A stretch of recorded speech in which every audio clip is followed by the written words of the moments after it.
প্রিয় দর্শক শ্রোতা, আসসালামু আলাইকুম।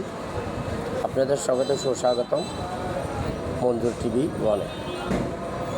আজকে একটা জিনিস আমি দেখলাম, 999 সাধারণত পুলিশ কর্তৃপক্ষ বা বিভিন্ন সরকারি কর্তৃপক্ষ থেকে আসে, কিন্তু 999 থেকে এমন কতগুলি প্রতারণা শুরু হয়েছে যে আসলে 999 থেকে ফোনটা করা হচ্ছে না, ফোনটা করা হচ্ছে 999কে ব্যবহার করে প্রতারক চক্ররা।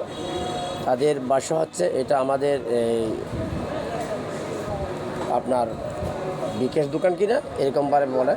তো বিকাশ দোকান বললে অথবা যদি বিকাশ পেমেন্ট বা পার্সোনাল এরকম বললে তারা বলে কি যে আপনি তো এরকম একটা ঘটনা করছেন, আমাদের বিকাশ দোকানে টাকা দিচ্ছেন, আপনি কিন্তু টাকা দেন নাই, আমরা 999 থেকে এই জন্য আপনাকে অভিযোগ করা হয়েছে, আপনার বিরুদ্ধে মামলা দায়ের হচ্ছে, আপনি তাড়াতাড়ি অমুক জায়গায় আসুন। এইভাবে ডেকে নিয়ে এদেরকে হাইজ্যাক করা হচ্ছে।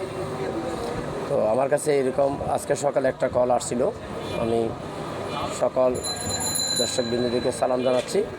আপনারা এই ক্ষেত্রে প্রতারক এবং হ্যাকার এই দুই চক্র থেকে অন্তত নিজেকে রক্ষা করার জন্য যেটুকু করার দরকার সেটা সেভ করা অত্যন্ত জরুরি মনে করছি। আসসালামু আলাইকুম রহমতুল্লাহ বরকাতুহু।